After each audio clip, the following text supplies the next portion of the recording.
প্রশিক্ষা মন্ডলী ইউনিয়ন কেন্দ্রের gate 12 bore pump shortcut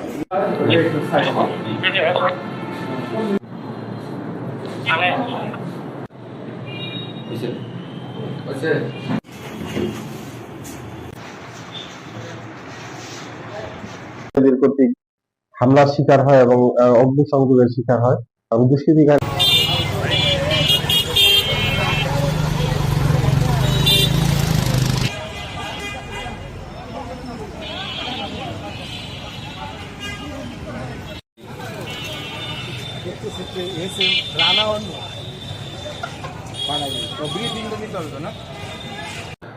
Ratul এবং আনিস নামক দুজন দুষ্কৃতিকারীকে গ্রেপ্তার করতে সক্ষম হয়, যারা থানা লুণ্ঠনের সাথে সরাসরি জড়িত ছিল।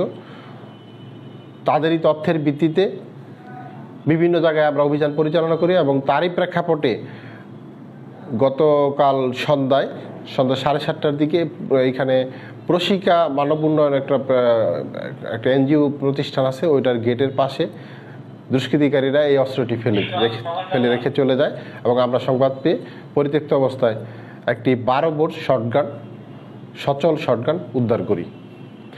এছাড়াও আপনারা জানেন আমাদের আরও কিছু অস্ত্র এখনও পর্যন্ত আমরা উদ্ধার করতে পারিনি।